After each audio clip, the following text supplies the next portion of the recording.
अस्सलाम वालेकुम जी, आप देख रहे हैं उर्दू पॉइंट। मेरा नाम बिलाल अब्बासी है। नाज़रीन, कश्मीर की सियासत में पिछले माह में शदीद हलचल हुई है।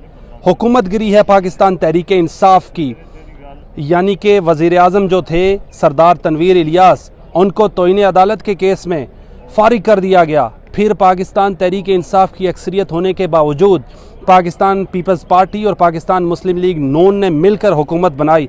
मेरे साथ मौजूद हैं साबिक कायम मकाम वज़ीर आज़म। कुछ ही दिन पहले इन्होंने वज़ीर आज़म का वो जो लिबादा था वो उतारा है। कायम मकाम वज़ीर आज़म थे और अपोजिशन लीडर हैं कश्मीर में। पाकिस्तान तहरीक इंसाफ के सीनियर रहनुमा हैं ख्वाजा फ़ारूक साहब। ख्वाजा साहब बहुत बहुत शुक्रिया। ख्वाजा साहब, ये कश्मीर में भी पैसा चला या कुछ और मामलात थे? पहले ये बताएं, तनवीर इलियास साहब को तौहीन अदालत का मुर्तकिब ठहराया गया, ये क्या हुआ सर अचानक? नहीं, वो जहाँ तक उनका तनवीर इलियास साहब का ताल्लुक है, हमारे प्राइम मिनिस्टर थे, PTI की गवर्नमेंट थी। वो अदालत ने, हमारी हाई कोर्ट ने और सुप्रीम कोर्ट ने उन्हें अलग अलग तौहीन अदालत के केसेस में बुलाया। उन्होंने कोई ऐसे स्टेटमेंट दी थी जिसमें उन्हें बुलाया और फिर हमारी हाई कोर्ट ने उन्हें till the rising of the court जो है वो सजा दी और 2 साल के लिए उन्हें नाअहल करार दिया। तो इस तरह ये अचानक बहरान पैदा हुआ। वो जो बहरान पैदा हुआ तो उसमें कॉन्स्टिट्यूशन के जो हमारा 74 है उसके तहत जो सीनियर मोस्ट जो मिनिस्टर होता है वो वज़ीर बन जाता है। तो उसके तहत फिर मुझे उन्होंने प्राइम मिनिस्टर का नोटिफिकेशन जारी हो गया सदर साहब ने और फिर गवर्नमेंट ने जारी कर दिया। ये एकदम सारी एक्टिविटी हुई खान साहब के पास। हम वहाँ पे 29 MLA PTI के मौजूद थे, 2 नहीं जा सके थे। हमारी 32 की तादाद थी, 1 सीट उनकी नाअहली की वजह से ख़त्म हो गई थी। सब ने खान साहब को ये इख्तियार दिया कि आप जिसे नामज़द करेंगे उससे हम अपना कायदेवान बनाएंगे, वज़ीर आज़म वही होगा। और ये वहाँ अपनी तरफ से सब ने कमिटमेंट करके दे के आ गए।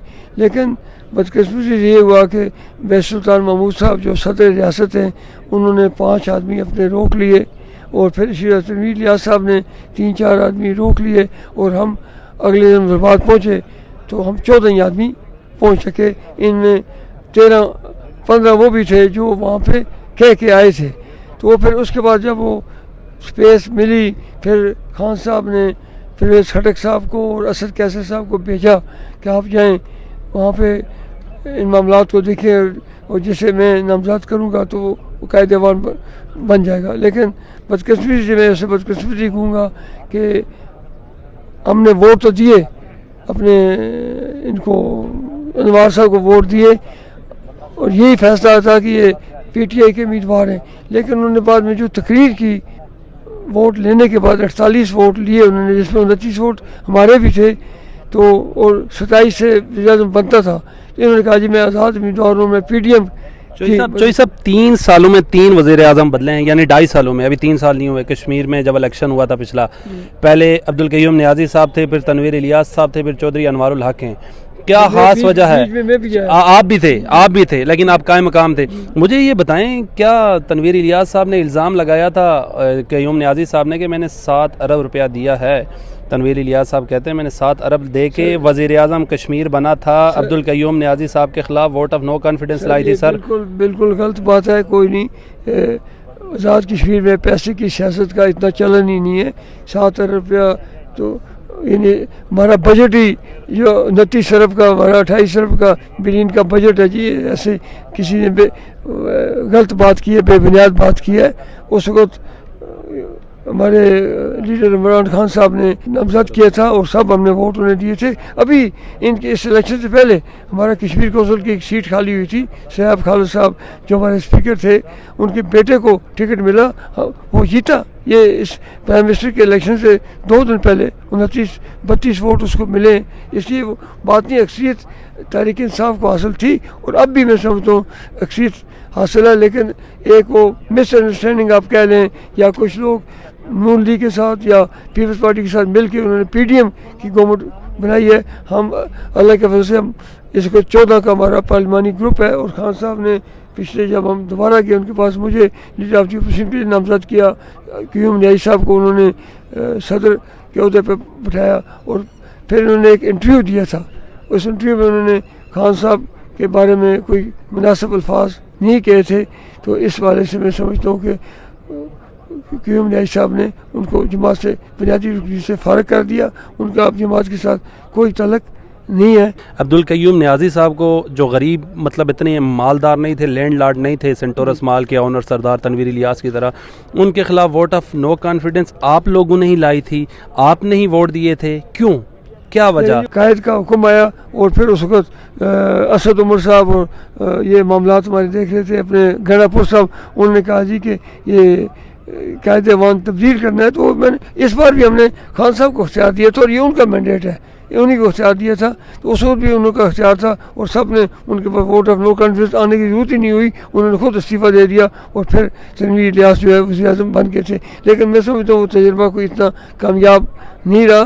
क्या क्या समझते हैं आप, जो तनवीर इलियास साहब ने मुअज़्ज़ज़ अदालत के बारे में जो अल्फाज कहे, मैं पाँव रखता हूँ तो धुआं निकलता है, और जो अदालत ने एकदम कंटेम्प्ट की कार्रवाई की, क्या कहिएगा दोनों पैरामीटर को, क्या किस तरह मापते हैं? जी कि ये अल्फाज उन्हें अदालत के बारे में नहीं कहने चाहिए थे, इसलिए वो उन्होंने इसकी सज़ा भुगती है। और अदालतों का एहतराम, वैसे भी हम PTI तहरीक इंसाफ, आज भी हमारे कायद ने यहाँ पर भी कहा जी मैं अदालतों के एहतराम में ही यहाँ आया। उस दिन भी आया था जब मुझे यहाँ पे अचानक गिरफ्तार अगवा किया गया। तो हम कायद अदालतों का एहतराम करते हैं। तनवीर इलियास साहब को ये बात नहीं कहनी चाहिए। आप समझते हैं कि अब्दुल कय्यूम न्याजी साहब के साथ पहले ज्यादती हुई, उनको 1 साल भी आपने पूरा नहीं करने दिया, कश्मीर का वज़ीर आज़म थे जब, उसके बाद तनवीर इलियास साहब को लिए PTI ने ही PTI के वज़ीर आज़म के खिलाफ वो वोट ऑफ कॉन्फिडेंस करवाया और दूसरे वज़ीर आज़म को लेके आए। आप समझते हैं उनके साथ ज्यादती हुई? आप कहते हैं इमरान खान साहब और असद उमर और गंडापुर साहब ने किया। इमरान खान साहब हमारे लीडर हैं, वो जिसको डिप्यूट करें। इस साल इस बार उन्होंने परवेज़ खटक को, असद कैफ साहब को डिप्यूट किया होता। जो फैसला इमरान खान साहब को होता है, उन्होंने कहा कि ये अपने स्पीकर साहब जो है हमारे अनवार साहब वो होंगे, तो हमने सब ने वोट दिए, नतीज वोट हमने दिए, हमने नतीज वोट दिए। इसमें कोई दूसरी बात, PTI में कोई दूसरी बात नहीं होती। जो कायद का हुक्म होता है, जो इमरान खान साहब का जो हिदायत होती है उसके मुताबिक काम कर दो। अब भी इमरान खान साहब जो कहेंगे उसके मुताबिक काम होगा। उन्होंने मुझे कायद हिज़्ब इस्लाम बनाया तो पार्टी ने तस्लीम किया, उन्होंने सदर क्यूम न्याई साहब को बनाया तो सब ने तस्लीम किया, वो हमारे सदर हैं। और ये जो बुरहान है इससे हम फारग हो जाए तो पूरे आज़ाद कश्मीर में हम ग्रास रूट लेवल पे PTI को। चौधरी अनवारुल हक साहब के खिलाफ वापस वोट ऑफ नो कॉन्फिडेंस लेकर आएंगे? ताकि मैं वोट नो कॉन्फिडेंस की बात नहीं करता, मैं ये बात करता हूँ कि जो हमारा पार्लिमानी ग्रुप है, अभी असम्बली का इजलास हो फिर पता लगे कौन अपोजिशन में बैठता है।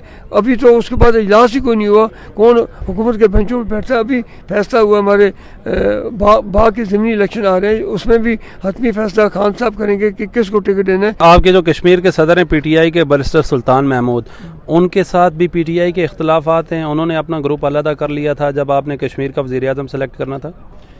देखें जी, वोट तो उनके जो भाई है, भतीजा है, एक खातून है, चौधरी इखलाक है, उनके साथ 4-5 हैं, वोट तो उन्होंने दिए।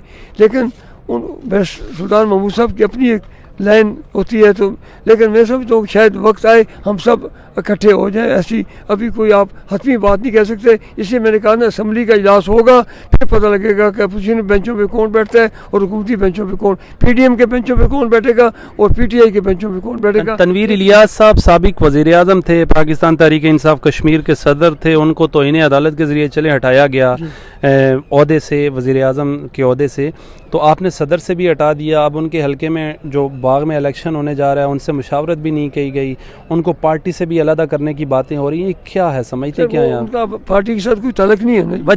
वजह यह कि उन्होंने ये खान साहब जब गिरफ्तार हुए तो उन्होंने एक वीडियो पैगाम रिकॉर्ड कराया। वो वीडियो पैगाम जो है वो खान साहब की पॉलिसी के खिलाफ था, खान साहब की शख्सियत के खिलाफ था, उनकी सियासत के खिलाफ था। तो ऐसा शख्स जो है उसका फिर PTI में रहने का कोई हक नहीं रहता। मेरे साथ मौजूद थे साबिक वज़ीर आज़म कश्मीर ख्वाजा फारूक साहब। अपने मेज़बान बिलाल अब्बासी को दीजिए इजाज़त। अल्लाह नेगहबान।